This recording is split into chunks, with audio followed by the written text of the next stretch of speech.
la présence du Seigneur et l'action du Saint-Esprit. En un mot, Dieu n'a pas besoin de nous. Comprenez bien. L'homme de Dieu disait, Dieu ne veut pas qu'on le serve, il veut se servir de nous. C'est différent. Parce que quand lui fait quelque chose, il le fait parfait. Heureusement que nous avons le Dieu de la Bible, que cette parole de Dieu est la même. Et j'étais en train de lire le texte dans l'Hébreu, chapitre 13, verset 8, qui est très connu. Et je sais qu'on peut le citer même sans le lire, que Jésus-Christ est le même hier, aujourd'hui, éternellement, il n'a pas changé. Ça veut dire que nous avons le même Dieu de la Bible. Le même Dieu, c'est le Dieu de la parole de Dieu. Et ce qui a été fait hier, bien entendu, peut être fait ce soir. Mais je voudrais vous dire aussi que ce qui a été demandé hier est demandé aussi ce soir. Nous, on veut le Dieu d'hier, avec le résultat d'hier, mais nous avons oublié que ce qui s'est passé hier, c'est parce que les gens se sont soumis au Dieu d'hier. Donc il y a des exemples dans la parole de Dieu, il y a eu du résultat. En un mot, ce livre, comme disait l'homme de Dieu, ne nous dit pas comment va le ciel, mais comment on va au ciel. Parce que le but, c'est pas d'expliquer les choses, mais c'est de réaliser que, tôt ou tard, vous savez, avant de venir ici, j'ai fait un enterrement. C'était 3 heures de l'après-midi, j'étais à Béziers, donc on peut passer d'un endroit à un autre, mais en réalité, ça ne change rien. Parce que le même évangile peut être prêché dans tous les endroits. Et nous nous sommes servis de ce moment-là pour pouvoir parler aux inconvertis, en leur disant que tôt ou tard, un jour, ce sera leur tour à eux. L'homme n'est pas éternel. Nous avons connu des familles ici qui aujourd'hui, malheureusement, ne sont plus là. Et des gens que nous avons connus. C'est parce que, comme disait l'homme de Dieu, ce n'est pas le temps qui passe. Ce n'est pas le temps qui passe, ce sont les hommes qui passent. C'est nous qui passons. Les maisons restent les mêmes. L'endroit reste le même. Et les générations passent. Alors ce livre nous demande une chose, que nous soyons assez intelligents. Nous n'avons pas besoin d'avoir une connaissance jusqu'à là-haut pour demander ce que nous allons demander ce soir. Un homme de Dieu disait, Seigneur, enseigne-nous à bien compter nos jours, afin que nous appliquions notre cœur à ce qui est sage. Qu'est-ce qui est sage? C'est tout simplement que le Dieu d'hier est le même Dieu que ce soir. Et je viens de vous le dire. Alors, je n'ai pas trop l'habitude de prêcher avec le micro à la main. Hein? Alors, j'ai pris quelques exemples ici qui vont me servir, bien entendu. Mais je voudrais vous dire, je n'essaie pas de vexer les gens, je n'ai pas cette habitude, les frères me connaissent, mais j'aime bien être direct. Parce que ça ne sert à rien de passer par des détours, en la connaissance qu'il y a aujourd'hui, qui a un besoin énorme parmi nous. Vous savez que le christianisme d'aujourd'hui a un problème. Est-ce que vous le savez ça? C'est oui ou non? Bien sûr qu'on le sait. Parce que si nous disons que nous avons besoin du même Dieu qu'hier, il est évident qu'il faut rechercher chez nous aussi les mêmes chrétiens d'hier. Qu'est-ce qui s'est passé hier?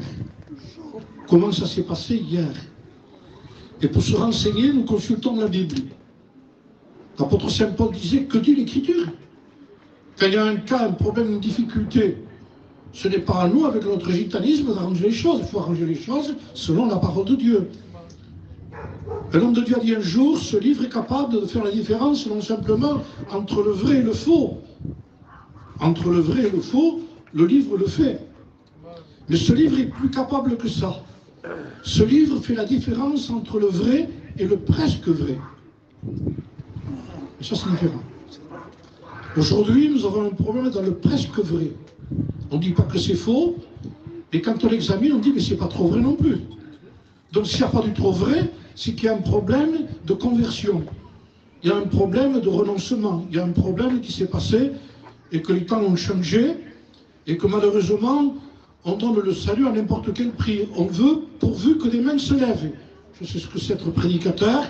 Quand on prêche, on cherche un petit succès. Quand on fait un appel, on voudrait bien que plusieurs mains se lèvent parce qu'on dit j'ai réussi ma prédication. Ce n'est pas dans nos réussites qu'il faut chercher. Il faut chercher la réussite de la conversion, de la repentance et de la nouvelle naissance. Par un seul message très simple qu'un homme de Dieu a prêché, où l'Église a commencé il y a 2000 ans, c'était Pierre qui a prêché. Après 11 jours de prière, vous voyez que pour qu'il y ait des résultats, il y a eu beaucoup de prières. C'est-à-dire que pour une réunion de quelques heures, il y a eu 11 jours de prière. 11 jours de prière. Nous, quand on est dans la réunion, on dit le frère va présenter la réunion, le frère va présenter la réunion, et c'est bon. Mais eux ont persévéré. Persévéré dans la prière. Ils ont persévéré dans la prière, parce que ce Dieu a dit, a fait des promesses, que sa main n'est pas trop courte pour bénir, et son oreille trop dure pour nous entendre. Ça veut dire, je vous entends. Mais il y a une séparation. Il y a un problème. Moi, je n'ai pas changé, mais il y a quelque chose qu'il faut arranger pour que je puisse vous écouter. Il faut arranger ce péché. Le péché, on ne peut pas le balayer sous la moquette. Est-ce que vous comprenez? Quand il y a de la poussière, on peut déplacer la poussière en disant ce n'est déjà. Oui, mais où tu l'as mis? Je l'ai mis de l'autre côté. C'est toujours dans la maison. Donc c'est pas bien nettoyé ça. Vous comprenez bien, hein? Donc on n'essaye pas de nettoyer les choses de Dieu en les déplaçant d'un côté pour les mettre de l'autre côté. Il faut confesser, délaisser pour obtenir. Celui qui avoue ses transgressions et les délaisse obtient miséricorde. Nous, on peut dans une émotion avouer nos transgressions et ne pas les délaisser, reprendre la même vie. Même si on prêche la parole de Dieu, il y en a qui sont émotionnés, même aux larmes presque parfois, mais ça ne veut pas dire qu'ils ont changé, parce qu'après la réunion, il y a l'après-réunion. Et après la réunion, on dirait que tout est oublié. Et on reprend sa vie. Non, il y a des exemples dans la parole de Dieu, que lorsque quelqu'un rencontrait le Seigneur, eh bien, il rencontrait le Christ, celui qui était capable, comme ce soir, puisqu'il n'a pas changé, non pas d'améliorer quelqu'un, mais de transformer quelqu'un. L'amélioration dans la Bible n'existe pas. La façon de parler en disant « va plus bas, va faire un peu mieux », un peu mieux ne marche pas non plus. Un homme de Dieu a dit « Dieu ne veut pas que nous fassions notre possible, il veut faire l'impossible ». Je répète ça. Dieu ne veut pas que nous fassions notre possible, il veut faire l'impossible. Parce que nous avons besoin pour entrer au ciel que Dieu fasse l'impossible. Comprenez bien, frères et sœurs, je suis avec vous. Le Dieu qui a créé le ciel ici, nous sommes chez lui ici. Le ciel est son trône. La terre son marchepied. Quelle maison pourriez-vous me bâtir? C'est-à-dire que le Dieu que nous parlons ici habite une lumière inaccessible, que l'homme ne peut voir, et que dans le ciel, tout s'écrit gloire. Tout est saint, tout est pur, et que si Dieu a trouvé que les étoiles n'étaient pas pures à ses yeux, à combien moins notre cœur, qui a connu le monde et les choses de la terre, qui n'a pas menti, qui n'a pas volé, qui n'a pas eu de la méchanceté, qui n'a pas eu de l'orgueil, qui n'a pas eu de la rancune. Si je fais l'appel, oui, il y a beaucoup de mains qui se lèveront. Maintenant, ce qu'il faut croire, frères et sœurs, c'est que Dieu est capable de changer les ténèbres en lumière et la mort en vie. Et dans la Bible, il n'y a pas eu des réparations de choses, il y a eu des transformations de choses. Il est impossible que nous ne puissions changer par notre amélioration et notre volonté. Notre volonté n'y arrive pas. Nous n'avons qu'une capacité de marcher avec Dieu. Il faut que vous sentiez soulagés à ce sujet. L'apôtre Saint Paul disait que l'être humain, la chair, l'homme, ne peut pas accomplir la volonté de Dieu. Il ne le veut pas et il ne le peut pas. Non, il y a deux choses qui se passent dans l'être humain. Il ne veut pas et il ne peut pas. Et même s'il voudrait, il ne pourrait pas. Donc, incapable de faire le bien. Qui n'a pas fait des promesses quand il vient de la réunion? Je suis persuadé que de tous ceux qui sont dans cette cité, ils ont été influencés pour venir à la réunion. Peut-être certains ne viennent plus. Mais il y en a qui sont revenus. Il y en a d'autres qui reviennent après. Et ils ont eu de la volonté pour vouloir changer. Et ils ont dit, je vais faire mon possible. Je te promets, Seigneur, que je vais faire mon possible. Et on se rend compte que nos décisions à nous ne tiennent pas beaucoup. Hein? La piété d'un homme, il dit, est comme la rosée du matin, dit la parole de Dieu. Ça veut dire que la rosée du matin, vous levez à 6 heures, elle y est, à 9 heures, il n'y a plus rien, elle a séché. Et parfois, notre volonté, elle sèche vite fait. Parce qu'elle est faite dans notre pouvoir à nous, nos capacités à nous.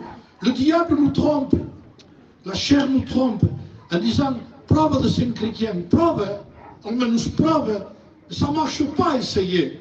Alors, La Bible nous dit que au temps de Christ, lorsqu'il était sur la terre, la Bible dit qu'il allait de lieu en lieu, faisant du bien, guérissant les malades, chassant les démons, ressuscitant les morts.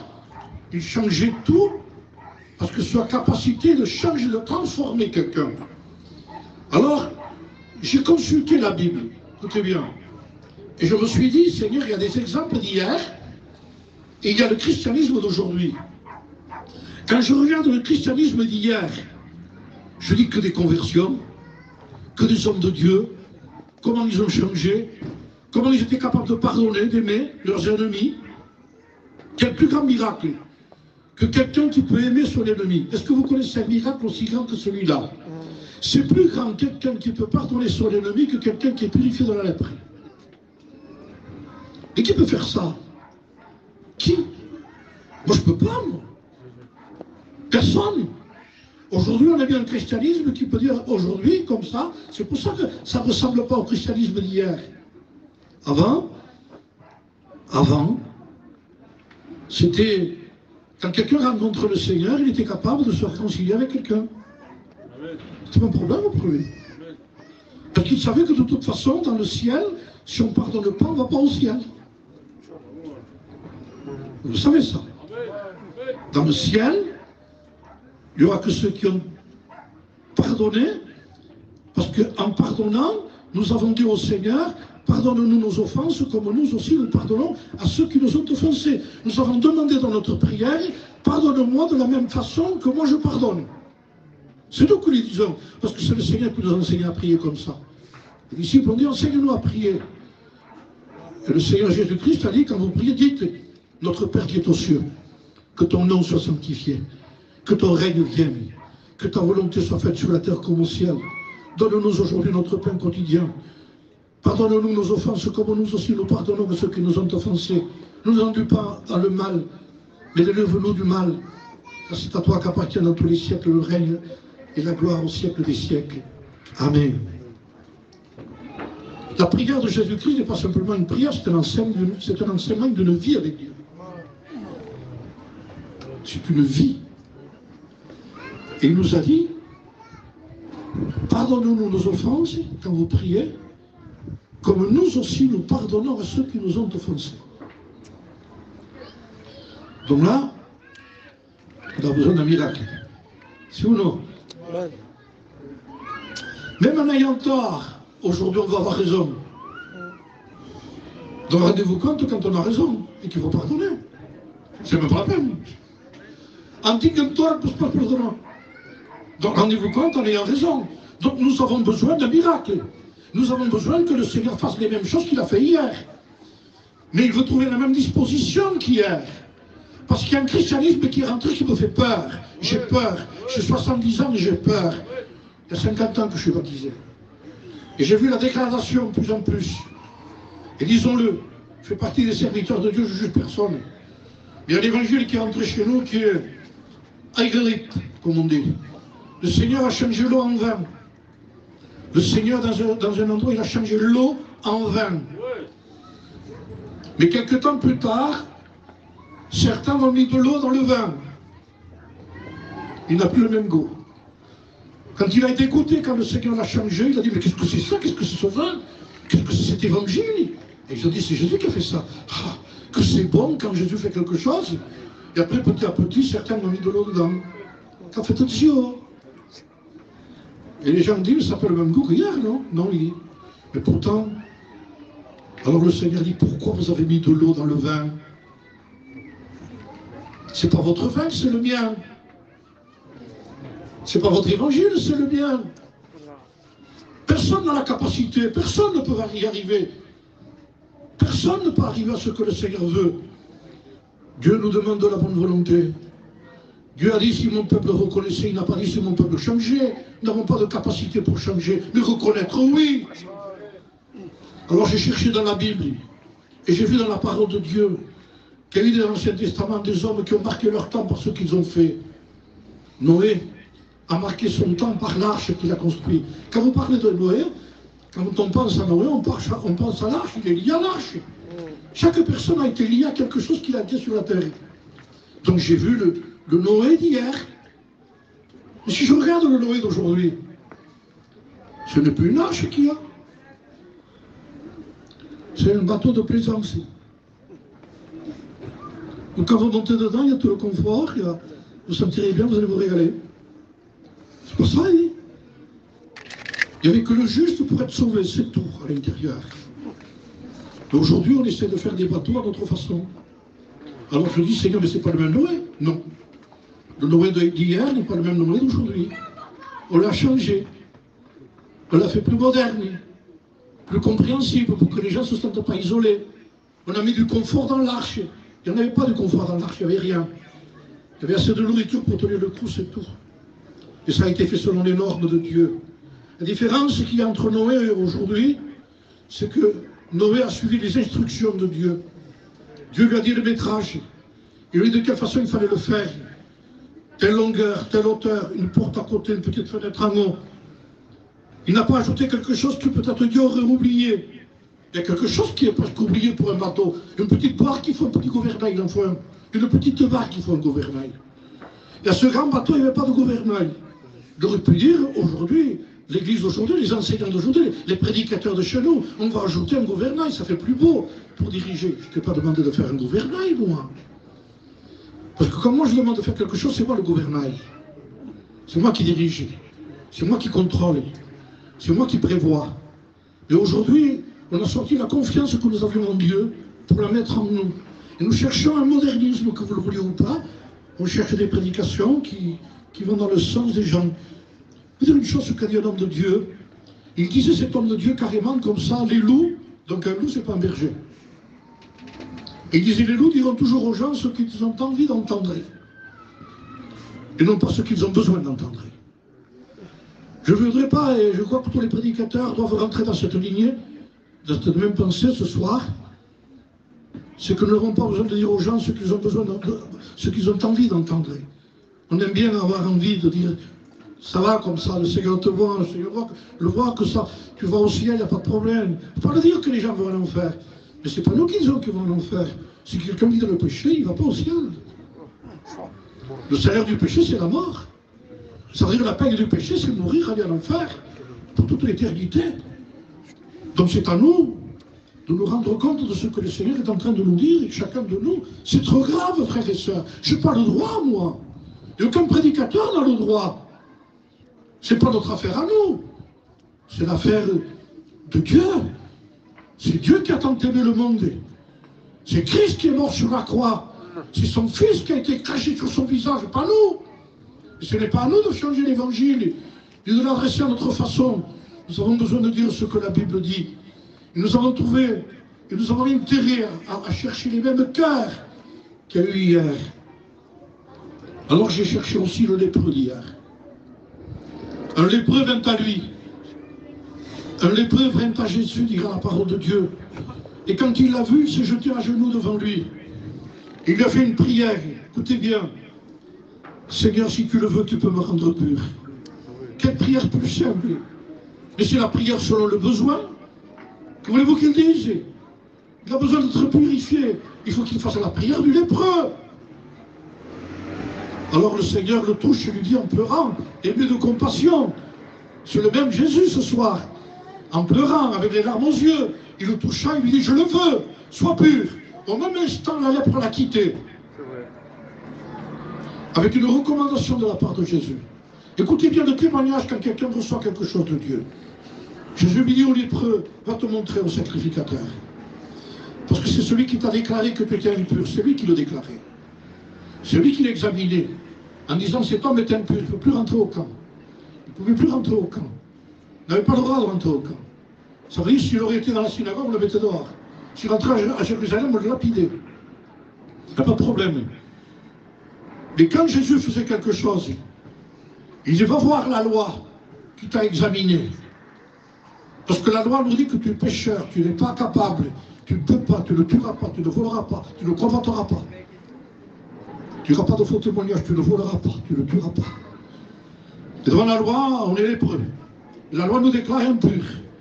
Alors on ne peut pas rentrer. Encore moins, on peut rentrer dans une église, mais pas au ciel. Écoutez bien ce que je vous dis ce soir, je le crois moi. On peut rentrer dans un baptistère sans se repentir.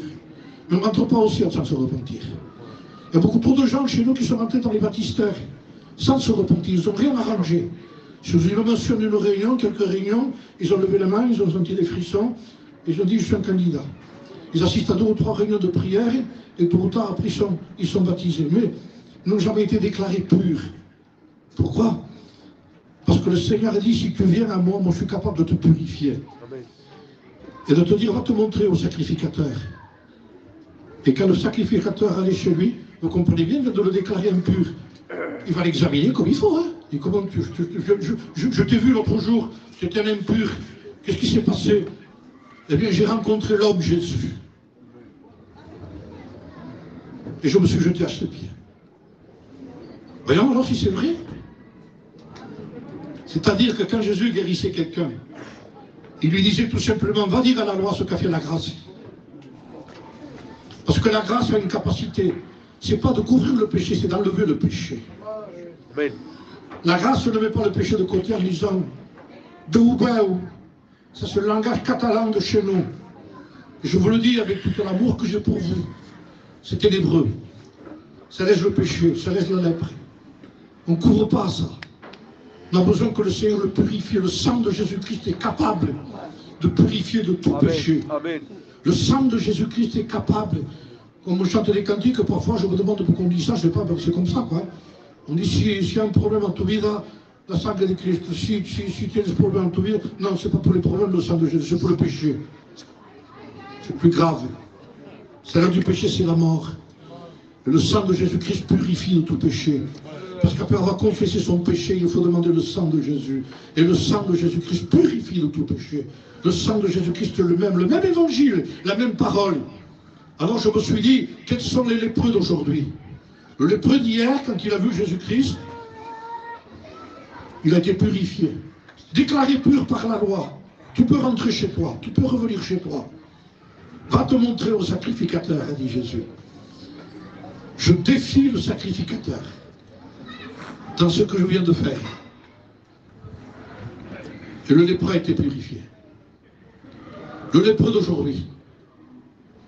Quels sont les lépreux d'aujourd'hui? Nos lépreux d'aujourd'hui qui s'approchent de Jésus. Ils viennent, se lèvent, disent Seigneur purifie-moi.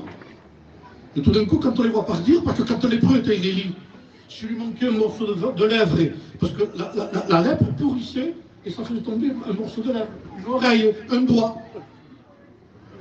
Il manquait des membres. Et en plus, il sentait la lèpre. La lèpre sent mauvais. L'odeur du péché sent mauvais, c'est la lèpre.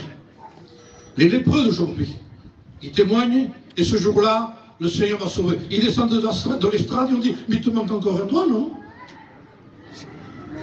Il ne te manque pas un morceau de lèvre? Qu'est-ce que c'est cette odeur encore? C'est l'odeur du péché. Donc en un mot, tu es un lépreux moderne. Les lépreux du XXe siècle de chez nous, le XXIe siècle. Nos lépreux à nous, qu'on déclare purs alors que rien n'a changé. Lui, quand il déclarait pur, il dit ce que je déclare pur, bien, ne le regarde pas comme impur. Quand le Seigneur dit à quelqu'un, je t'ai purifié, il est purifié. Il est lavé. Et vous avez été lavé, vous avez été purifié, vous avez été sanctifié, disait Pierre. Vous l'avez été. Autrefois, disait Paul, vous étiez ténèbres. Aujourd'hui, vous êtes lumière. Transformation complète. Vous n'êtes pas une bougie, vous êtes une lumière. Vous éclairez. Quand quelqu'un se convertit, il a une nouvelle odeur. L'odeur du Christ. Le vêtement encore sent la lèpre, il change de vêtement, il n'en veut pas. Il s'habille autrement. Quand le Gadarénien d'hier a été délivré, on l'a retrouvé assis, vêtu dans un bon sens. Aujourd'hui, c'est différent. Il n'est plus assis, il n'est plus vêtu, c'est toujours le même. Quand le Seigneur fait quelque chose, il le fait parfait. Le Seigneur, ce qu'il veut faire chez vous, il veut le faire parfait. Vous vous approchez de quelqu'un qui est parfait, qui dit tout pouvoir m'a été donné dans le ciel et sur la terre. Tout pouvoir. Il change les gens qui étaient mauvais en gens qui sont gentils. Les gens mauvais, les gens de mauvaise vie s'approchaient de lui, ne les mettaient pas dehors. Les pharisiens les critiquaient en disant, qu'est-ce qu'ils viennent faire ici? Alors Jésus prenait la défense. Il disait tout simplement, je ne suis pas venu appeler des justes, mais des pécheurs. Je ne suis pas venu pour les bien portants, mais pour les malades. Quel message extraordinaire de la part de Jésus. C'est-à-dire qu'il est venu pour nous, des pécheurs, des malades, ceux qui n'y arrivent pas, parce que pendant passe, ceux qui font de la dépression, ceux qui sont angoissés. Est-ce que vous savez qu'il y a des chrétiens baptisés qui font de la dépression? Vous savez qu'il y a des chrétiens dépressifs chez nous? Je ne vous critique pas en disant ça, parce qu'on a besoin d'une approche différente de Jésus. On a besoin de quelqu'un qui nous apporte la paix. Jésus a traversé les murs pour apporter la paix à ses disciples qui avaient peur dans une maison, ils étaient enfermés. Et Jésus a traversé les murs. Le premier message dit que la paix soit avec vous. Il rétablit la paix chez les disciples. Il rétablit la paix chez nous. Comment voulez-vous qu'on soit un chrétien tranquille si on n'a pas la paix? La paix est un fruit de l'esprit qui vient du ciel. On est tous tourmentés. D'un moment à l'autre, ça peut exploser. Même avec des gens qu'on se connaît depuis des années. Ça se parle que ça ne peut pas ça, Manel. Pourquoi? Quand le péché règne, le diable règne. Et c'est lui qui, excusez-moi, comme disait un film, c'est lui qui conduit le bal. C'est lui qui conduit la terre. Il a essayé de contaminer le Christ lui-même. Faut-il qu'il ait du pouvoir quand même pour se présenter devant Jésus après 40 jours de jeûne. 40 jours de jeûne, Jésus. Dans le désert, il vient de tenter. Vous croyez qu'il a peur de nous? Vous croyez qu'il a peur de nos cantiques? Vous croyez qu'il a peur de nos prédications? Vous croyez qu'il a peur de ce qu'on est nous? Vous croyez qu'il a peur de notre groupe? Mais il n'a pas peur de rien du tout. Mais qu'est-ce qui peut nous garder? Ce qu'a dit le Christ. Si vous m'aimez, a dit Jésus, gardez ma parole. Parce que la parole de Dieu, c'est en page imprimée ce que le Christ est lui-même. Ce livre est en page imprimée ce que le Christ est lui-même. Il est le même. Vous prenez Jésus, vous le mettez à côté. Et si on disait, Seigneur, il vaut mieux que ce ne soit pas, il me dit, Xavier, c'est pareil. Hein? Je suis les Écritures, prêche. À un moment donné, un homme a dit, Seigneur, envoie Lazare. Parce que l'homme était dans un endroit de tourment, parce qu'il avait péché, il est mort sans le Seigneur. T'écris. Et le ciel leur a répondu, ils ont Moïse et les prophètes qui les écoutaient. Et lui a dit encore, mais non, Seigneur, si tu envoies quelqu'un qui est ressuscité, ce sera fort. Rendez-vous compte. Là, je suis en train de prêcher. Et vient Lazare. Lazare. Et Manel dit à Lazare ici, peut-être s'il va placer. Moi, je serais capable de le faire aussi. Je sors, mais le Seigneur me dit, lui, c'est pas la place. Pourquoi? Je suis en train de prêcher. Ils ont Moïse et les prophètes. Tu es en train de parler de Moïse et des prophètes. Qui restent assis, Lazare. C'est plus important la parole de Dieu que Lazare ressuscité. C'est plus important la parole de Dieu que tous les miracles qu'il peut y avoir. Un miracle, vous pouvez l'oublier. Il y a des gens qui ont été guéris chez nous. C'est oublié. Mais quelqu'un qui est né de Dieu ne s'oublie pas. Des miracles continuels qui marchent partout, qui parlent. Le miracle de la nouvelle naissance.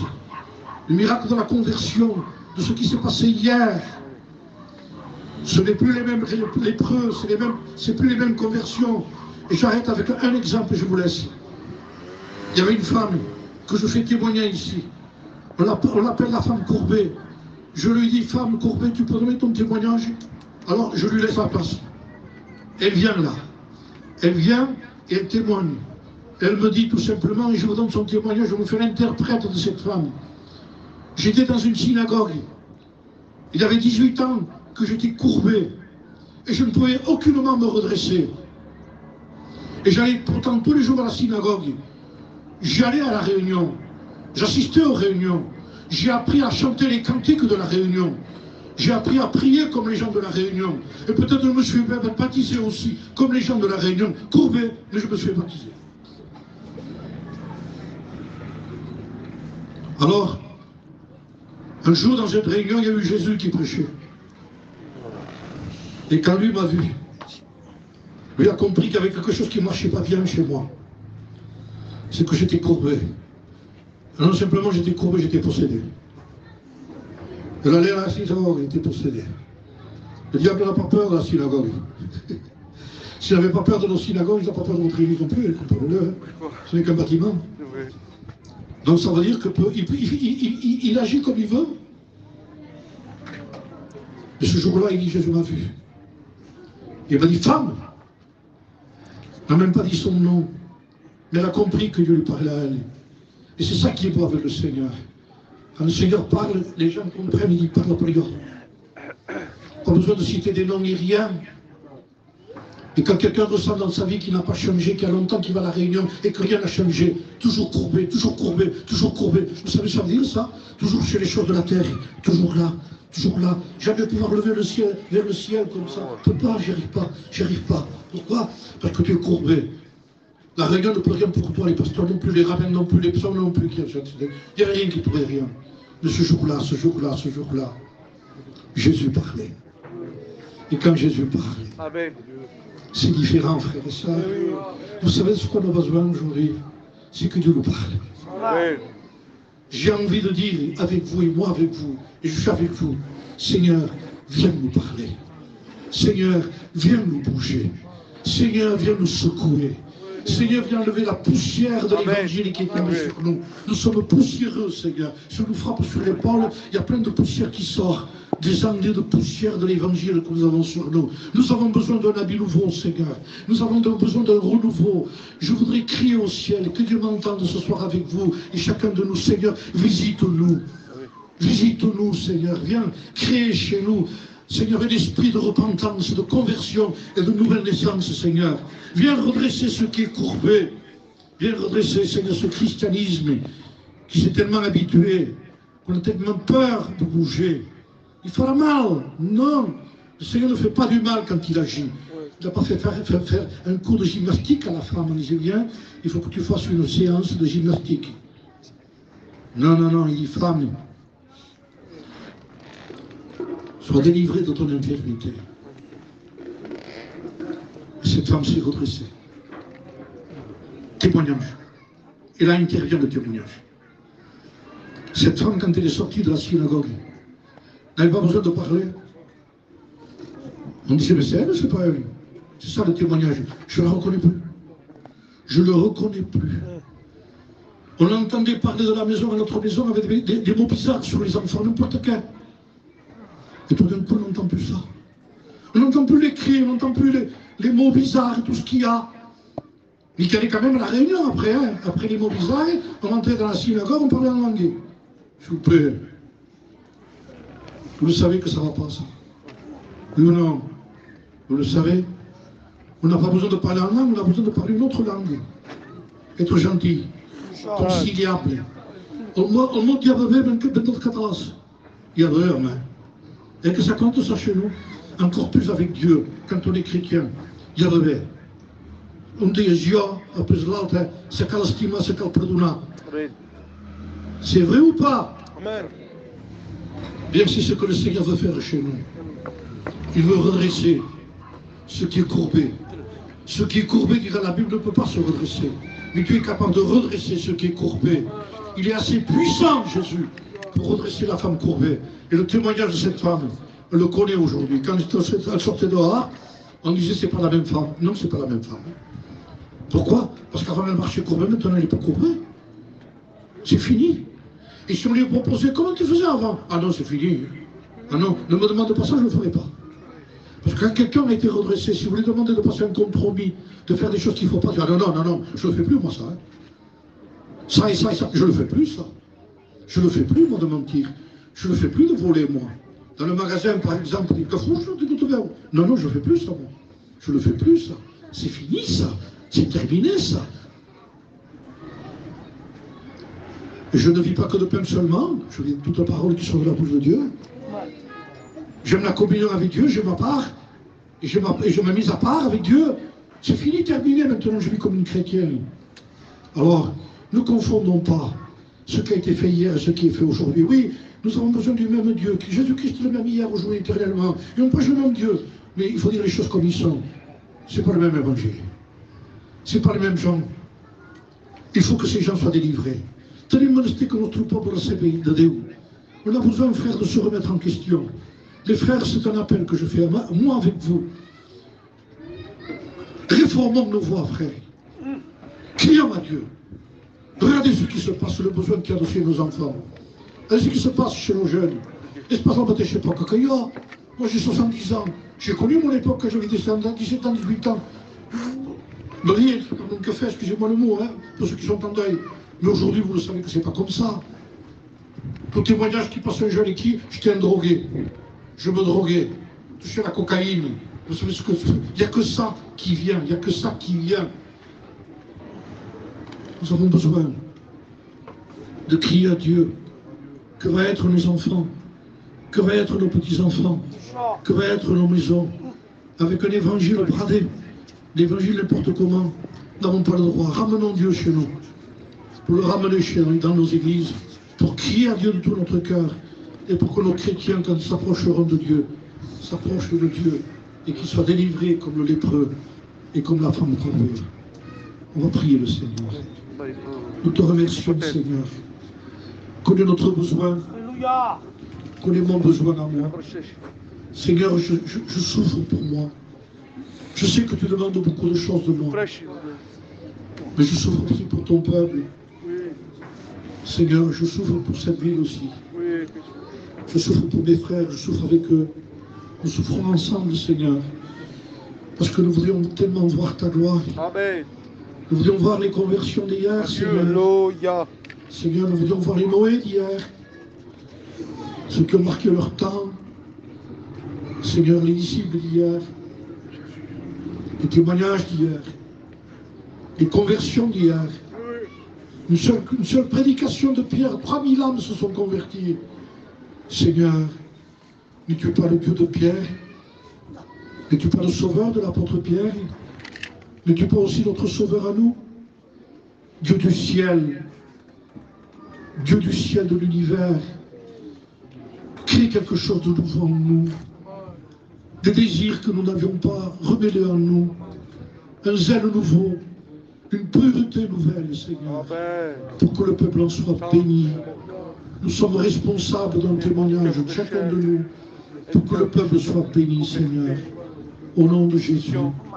Amen.